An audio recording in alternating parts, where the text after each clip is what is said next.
ଆପଣ କେବେ ଭାବିଛନ୍ତି ଯିଏ ଜିତେ ତା ମନରେ ଜିତିବା କଥା ଫାଷ୍ଟ ଆସେନି।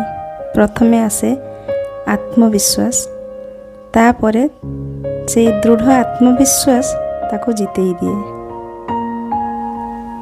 ସେଇ ଉପରେ ମୁଁ ଛୋଟ କଥାଟିଏ କହୁଛି। 10 ବର୍ଷର ଝିଅଟେ ଥିଲା, ତାର ନାମ ଲିନା।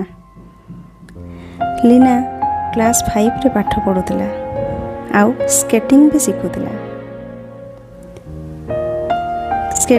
କିଛି ଦିନ ପରେ ସ୍କେଟିଂ କମ୍ପିଟିସନ୍ ହେବାର ଆଗକୁ ଥାଏ।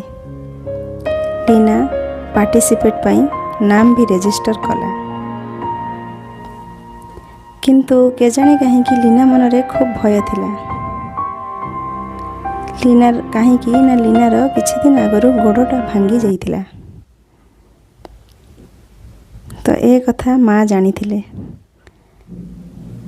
କମ୍ପିଟିସନ୍ ଆଗ ଦିନ ରାତିରେ ମା ଲିନାକୁ ଖୁବ୍ ଚିନ୍ତା କରିବାର ଦେଖି କହିଲେ, କିଛି ଚିନ୍ତା କରନି, ତୁମେ ଖାଇ ପିଇ ଶୋଇପଡ଼। ତୁମେ ଖୁବ୍ ଭଲ ପ୍ଲେୟାର, କାଲି ବି ଭଲ କରିବ। ତା ପରଦିନ ସ୍କେଟିଂ ଗ୍ରାଉଣ୍ଡକୁ ଯିବା ପୂର୍ବରୁ ଲିନା ମା ଆଉ ଥରେ କହିଲେ, ତୁମେ ଖୁବ୍ ଭଲ ଆଜି ଖେଳିବ। ଆଜିର ଦିନ ତୁମ ପାଇଁ ବହୁତ ଭଲ। ଏସବୁ ଶୁଣି ଲିନା ମନରେ ଆତ୍ମବିଶ୍ୱାସ ବଢ଼ିଯାଇଥିଲା, କନଫିଡେନ୍ସ ଆସିଯାଇଥିଲା।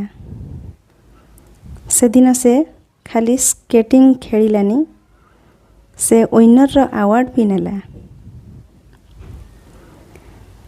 ଏସବୁ କେବଳ ହେଲା ତାର ମାଙ୍କର ସକାରାତ୍ମକ ଚିନ୍ତାଧାରା ପାଇଁ। ଲିନା ମନରେ ଦୃଢ଼ ଆତ୍ମବିଶ୍ୱାସ ବଢ଼ିଯାଇଥିଲା। ତ ଆମେ କେବେ ଜିତିବା କଥା ଭାବିବା ପୂର୍ବରୁ ଆମ ଭିତରେ ଦୃଢ଼ ଆତ୍ମବିଶ୍ୱାସ ଆସିବା ଉଚିତ।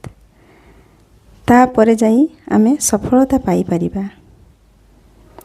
ଯଦି ମୋ ଚ୍ୟାନେଲ୍ ଭଲ ଲାଗୁଛି, ପ୍ଲିଜ୍ ସବସ୍କ୍ରାଇବ୍ କରିବେ ଆଉ ଲାଇକ୍ ବି କରିବେ। ଧନ୍ୟବାଦ।